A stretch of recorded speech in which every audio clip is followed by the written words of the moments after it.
Hey everyone, Matt Baker here with ComedySkills.com. This week I'm vlogging to you from my cruise ship room. I've been performing on a cruise ship this week, and since I have some spare time, thought I'd share a story with you about my strange flight to New York.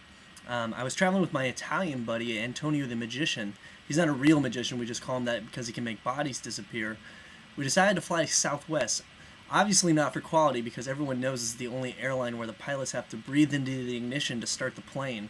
The only reason I fly with them is because their flights are so ridiculously cheap. I once got a flight for trading in a Tootsie Pop wrapper with the Indian shooting a star on it. We were flying from Seattle to New York and for some reason had a layover in Vegas. I found wherever you fly with Southwest, they always have a random layover somewhere. You could be flying from Seattle to LA and the flight attendant would come on the PA and say, "Thanks for flying Southwest. This flight from Seattle to LA with a quick layover in Alaska will take 17 hours. So sit back, relax, and don't get upset, you cheap assholes." Once we were ready to take off, the stewardess got on the megaphone and said, "I'd like to introduce you to our crew. I'm Stacy." That was it. She was the only one. It was a small plane. Instead of pretzels, they gave us some weird Japanese jelly roll. The only reason it is strange is because usually they give you a food that correlates with where you're going. If you're going to France, they give you a croissant. If you're going to Germany, a bratwurst. If you're going to Amsterdam, hookers, which by the way taste just like they look.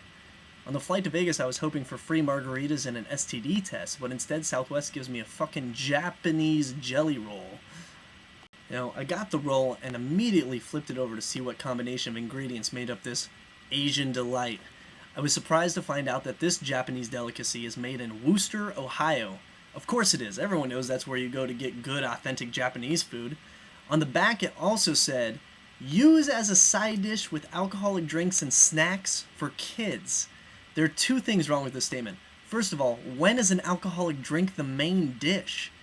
I can just see a waitress now saying, "Sir, here's your jug of Old English and your side of filet mignon. Enjoy."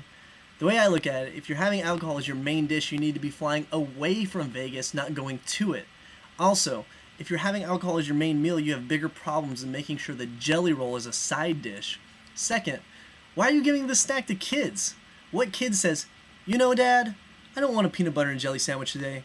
I want a Japanese jelly roll"? Instead, on the back of the package, it should say, "Remember, feed your kids when you're a fucking drunk." So, obviously, I decided to try it. And surprisingly enough, it tasted just like I thought it would. Like hooker. As I'm eating it, I bite right into this paper thingy. And I'm amazed to find the inside of this jelly roll is a rolled up fortune. I unravel my strange finding and read the fortune. I was expecting a fortune like, "Laughter is enlightenment," or "You will soon find love." Instead, my fortune read, "Remember, Chunky is in." Shortly after eating my treat, we landed in Vegas. I don't know if you've ever been to the Vegas airport, but all you hear is clink, clank, clank, clank, clank, clank, clank, clank, clank. And that's just the Chinese people taking pictures. We had a short layover, and soon enough, we were on our flight to New York. What sucked is Antonio and I had separate seats. When a single man walks on a plane, he always prays for one of these three things. 1, a hot chick. 2, a non-religious hot chick. And 3, a non-religious horny hot chick. I got none of those. I ended up sitting next to everyone's worst nightmare, the reborn Christian who is so excited about Jesus he has to tell everyone, even if they're sleeping. This guy was an older gentleman with a brown 70s suit to match his brown 70s hair and the dorkiest fucking glasses.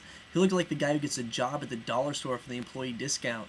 Kind of like your friend you keep around just in case you need your computer to be fixed. The dude was so cross-eyed he could see out of a peephole with both eyes. I sat down and the first thing he says to me is, "Are you Christian?" I responded, "No, I'm Matt." He awkwardly chuckled and said, "I meant to say, do you believe Jesus walked on water?" I sarcastically replied, "I do, but when he did, it was winter." He just kept a straight face and proceeded to tell me how Jesus has changed the world in ways we can't even imagine. That he is just trying to follow Jesus' word and he is trying to make a difference in the world and that I should too. I told him, I make differences and sacrifices all the time. Last summer, I flew to Alaska to give Rogaine to bald eagles. I also advocate against animal testing because the questions are way too hard. I told him I once even talked to a Jehovah's Witness. I explained that I felt people often overlooked my charitable work. He replied, "Well, Matt, everyone has a purpose in life. Yours is to be sarcastic and mine is to spread Jesus like butter on toast and feed that toast to people who aren't hungry." It went on like this for a while, and finally the flight had come to an end, and it was finally time for us to say our goodbyes. He said, "Matt, if I can give you one piece of advice, remember this. It is only by forgetting yourself that you draw near to God." I mean, how do you respond to that? Yeah, right back at you, buddy. You can't really say that. However, what did come out of my mouth, I'll never forget. I said, "Well, let me give you one piece of advice."